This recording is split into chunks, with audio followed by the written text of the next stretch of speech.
Cinema ವೀಕ್ಷಿಸಿದ ಶಾಸಕ ಜಯಚಂದ್ರ.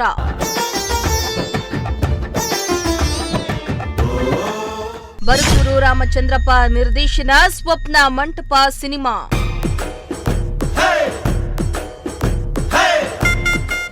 ಶಿರಾ ಮೂಲದವರಾದ ಸಾಹಿತಿ ಬರಗೂರು ರಾಮಚಂದ್ರ ಅವರು ಸ್ವಪ್ನ ಮಂಟಪ ಎಂಬ ಸಿನಿಮಾವನ್ನ ನಿರ್ದೇಶಿಸಿದ್ದು, ಸಿನಿಮಾ ಬಿಡುಗಡೆಯಾಗಿದೆ.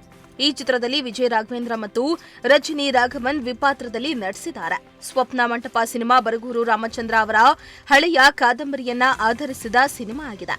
ಶಿರಾದ ಚಿತ್ರಮಂದಿರ ಒಂದರಲ್ಲಿ ಸಿನಿಮಾ ಪ್ರದರ್ಶನ ಕಾಣ್ತಾ ಇದೆ. ನಿನ್ನೆ ಶಾಸಕ ಜಯಚಂದ್ರ, ಬರಗೂರು ರಾಮಚಂದ್ರಪ್ಪ, ಮೇಷ್ಟ್ರು ಬಳಗದ ಸದಸ್ಯರು ಒಟ್ಟಿಗೆ ಸಿನಿಮಾವನ್ನ ವೀಕ್ಷಣೆ ಮಾಡಿದ್ರು. ಈ ವೇಳೆ ಶಾಸಕರೊಟ್ಟಿಗೆ ಸಾಹಿತಿ ಬರಗೂರು ರಾಮಚಂದ್ರಪ್ಪ, ಕಾಂಗ್ರೆಸ್ನ ಕೆಲ ಮುಖಂಡರು ಸಿನಿಮಾ ವೀಕ್ಷಣೆಯನ್ನ ಮಾಡಿದ್ರು. ಬಹಳ ಮುಖ್ಯವಾಗಿ ಇದು ಶಿರಾದಲ್ಲಿ ನಡೀಬೇಕು, ತುಮಕೂರಲ್ಲಿ ನಡೀಬೇಕು ಅನ್ನುವಂತ ಒಂದು ಜಿಜ್ಞಾಸೆ ಇತ್ತು ನಮ್ಮಲ್ಲಿ. ಆದ್ರೆ ತುಮಕೂರು ಜಿಲ್ಲೆಯಲ್ಲೇ ನಡೀಬೇಕು ಅನ್ನೋದು ನನ್ನ ಅಪೇಕ್ಷೆ ಆಗಿತ್ತು. ನಮ್ಮ ಶಿರಾ ಗೆಳೆಯರು ನಾವು ಶಿರಾ ಬಿಟ್ಕೊಡಲ್ಲ ಅಂತ ಹೇಳಿದ್ರು. ಅದು ಸರಿಯಾದದ್ದು ಹೌದು. ನನ್ನ ಹುಟ್ಟು ತಾಲೂಕಿನಲ್ಲಿ ಇದು ಆರಂಭ ಆಗ್ತಾ ಇರೋದು ಬಹಳ ಸಂತೋಷದ ಸಂಗತಿ. ನಾನು ಹಾಗೆ ನೋಡಿದ್ರೆ ನನಗೆ ಈ ನಮ್ಮ ತಾಲ್ಲೂಕು ಜಾತ್ಯತೀತವಾಗಿ ಮತ್ತು ಪಕ್ಷಾತೀತವಾಗಿ ನನ್ನ ಬಗ್ಗೆ ಪ್ರೀತಿ ವಿಶ್ವಾಸಗಳನ್ನ ತೋರಿಸಿಕೊಂಡು ಬಂದಿದೆ. ಅದು ಬಹಳ ವಿಶೇಷ ಅಂತಲೇ ನಾನು ಭಾವಿಸ್ಕೊಂಡಿದ್ದೇನೆ. ಹಾಗಾಗಿ ನಮ್ಮ ಈ ತಾಲೂಕು ಕೇಂದ್ರದಲ್ಲಿ ಏನೇನೆ ಸಮುದಾಯದತ್ತ ಸಿನಿಮಾ ಅನ್ನುವಂಥ ಪರಿಕಲ್ಪನೆಯ ಸ್ವಪ್ನ ಮಂಟಪ ಚಿತ್ರದ ಯಾತ್ರೆ ಆರಂಭ ಆಗ್ತಾ ಇರೋದು ನನಗೆ ವೈಯಕ್ತಿಕವಾಗಿ ಬಹಳ ಸಂತೋಷದ ಸಂಗತಿ. ನಾನು 1978ರಲ್ಲಿ ನನ್ನ ಮೊದಲನೇ ಸಿನಿಮಾ ಬಂತು.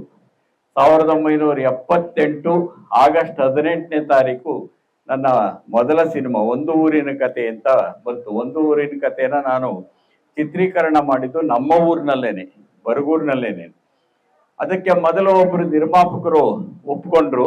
ಇನ್ನೇನು ಚಿತ್ರೀಕರಣ ಶುರುವಾಗಬೇಕು ಅನ್ನೋ ಟೈಮ್ಗೆ ಅವ್ರು ಹಿಂದಕ್ಕೆ ಸರಿದ್ರು ಅವರು. ಆಗ ನಾನು ನನ್ನ ಶ್ರೀಮತಿ ಹೆಸರಲ್ಲಿ ಸಾಲ ಮಾಡಿ ಆ ಸಿನಿಮಾನ ಕಡೆಗೆ ಮುಗಿಸಿದೀವಿ. ಆ ಸಿನಿಮಾಕ್ಕೆ ಅವಾರ್ಡ್ ಬಂತು, ದುಡ್ಡು ಬರಲಿಲ್ಲ. 10-12 ವರ್ಷಗಳ ಕಾಲ ನನ್ನ ಸಂಬಳದಲ್ಲಿ ಅದರ ಸಾಲ ತೀರಿಸಬೇಕಾಗುವಂತು. ಆಗ ನನ್ನ ಜೊತೆ ಸೈರಿಸಿಕೊಂಡಂತಹವರು ನನ್ನ ಪತ್ನಿ ಮತ್ತು ಮಕ್ಕಳು ಮತ್ತು ಗೆಳೆಯರು, ಅವರನ್ನು ಈ ಸಂದರ್ಭದಲ್ಲಿ ನೆನೆಯಬೇಕು.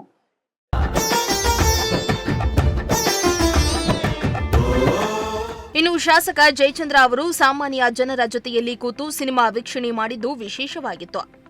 ಐತಿಹಾಸಿಕವಾಗಿ ರಾಜರು ತಮ್ಮ 2ನೇ ಪತ್ನಿಯರನ್ನಾಗಿ ಸ್ವಪ್ನ ಮಂಟಪಗಳನ್ನು ನಿರ್ಮಿಸಿದ್ರು. ದುರುಪಯೋಗಕ್ಕೆ ಒಳಗಾದ ಹಳ್ಳಿಯೊಂದರಲ್ಲಿ ನಿರ್ಮಿಸಲಾದಂತಹ ಒಂದು ರಚನೆಯನ್ನ ಉಳಿಸಲು ಹೇಗೆ ಜಾಗೃತಿ ಮೂಡಿಸಲಾಗುತ್ತೆ ಎಂಬುದನ್ನ ಈ ಸಿನಿಮಾದಲ್ಲಿ ವಿವರಿಸಲಾಗಿದೆ. ಶ್ರೀಮಂತ ಪ್ರಜಾಶಕ್ತಿ ಟಿವಿ, ಶಿರಾ.